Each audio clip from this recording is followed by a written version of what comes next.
makikita nyo, she's look like in New York. Alam niyo yung style ng New York? New Yorker. Ganun siya. Kung makikita mo, mukhang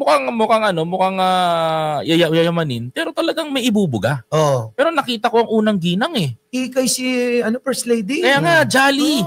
The last time na nag-meet natin siya, naalala mo, umakbay pa. Ako sino-sino pang Ganon siya. Kumbaga, kahit game na game siya. Biruin mo, inakbay si Mima ng ganon, kumabay ng ganito, picture tayo. Hindi kasi ang let ni Mima, kaya pwedeng akbayan. Hindi kasi, nakita natin siya doon na hindi siya choosy. Hindi siya maarte or kagaya na sinasabi nila na Although kahit na New York ang style niya, Pilipino, masang-masa kasi maiintindihan mo siya sapagkat yung style niya ng pakikisama is pakikipagkaibigan talaga. Sa madaling salita, si First Lady, kahit sino ka pa kaya niyang pakisamahan, pakibagayan, hindi tulad ng iba dyan. Kapag wala silang pakinabang, hindi ka sasamahan. Lalayo pa ba kayo? Tignan niyo yung mga DDS nagkagulo-gulo. Nagmurahan diba? Nagkagulo-gulo na sila. Kaya nga sabi ko si Panelo tumiwalag na eh. Abay, pinuri na ng pinuri si Pangulo. Hindi mo alam yan, Napansin ko lang. Pinuri ni Pangulo. Sabi, eto talaga. Weak leader? Ano sinasabi niyong weak leader? Wala, hindi daw totoong weak leader. Paano yan, banat bay? Sabi nung Panelo na sinasabi mo na dapat paniwalaan nyo. Dapat tularan ninyo. Gayahin nyo na si Panelo na pumupuri na kay Pangulo kasi ito'y isang abogado. Tingin ko, personal na opinion ko, alam ni Panelo na wala ng patutunguhan ang karera ni Sara Niño. Pero sabi ko naman, isa na lang. Boss, may nag-text. Walang galang. Galing sa taas. Yun na nga. Sabi sa'yo eh. Napapanood tayo eh. Kaya nga, sabi rito, wait lang, babasahin ko. Lalagay mo nga, hindi ko nakita eh. Basahin mo, Boss Mike. Basahin ko. Sabi dito, wait lang. Sabi dito, Sir Mike, bati naman, birthday ko ngayon. Kaya Sir Prias. Sir Prias. Si Russell. Happy birthday. Happy birthday po sa Sir Russell Prias. Nako, ito isa ito sa mga mga masugid nating taga-subaybay at talaga namang sobra-sobra ring nagmamahal sa unang pamilya. At ito pa. Ako babasa ng isa. Ito pa nabasa na. Ito. Babasahin pa ako. Yan ayun na nga. So ito pa mga kababayan ko.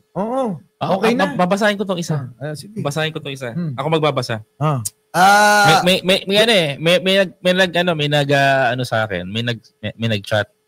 Sabi niya gano'n, sabi sa chat, paano akong pakisabi sa mga kababayan natin? Paano ako matututuring na sinasabi nilang addict samantalang iisa na lang ang aking kidney? Sabi nung nag-chat.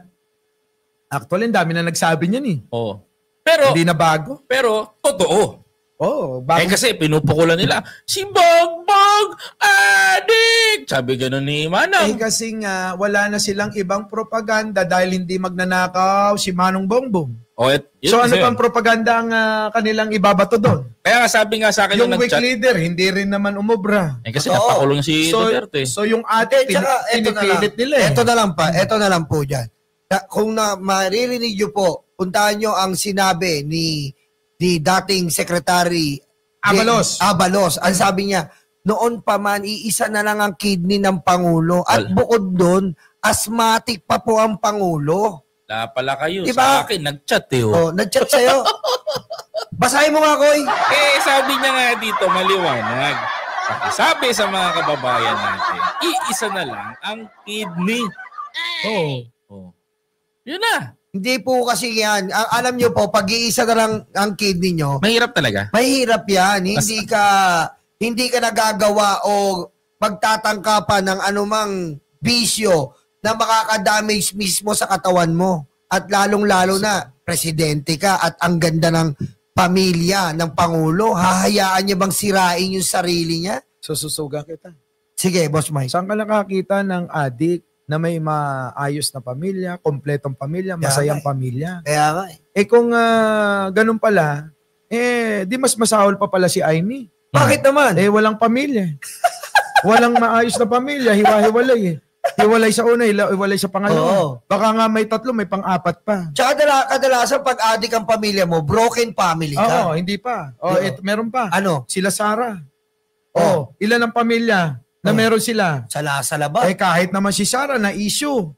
Kung sino-sino pinakasalan niya. ACDC. Na issue ha. ACDC. Diba? May lumabas. Pati babae, pinakasalan daw niya eh. Ayon niya sa mga nasa social media. Diba? Meron pa. Ano? Si Digong. Ilan ang naging asawa? Ang daming piniimbang. Medyo pa. Pero ninyo mga kababayan ko, kung matinong tao yan, may asawa kang tao. Hiniwalayan mo na nga, pinalit mo pa sa mas pangit.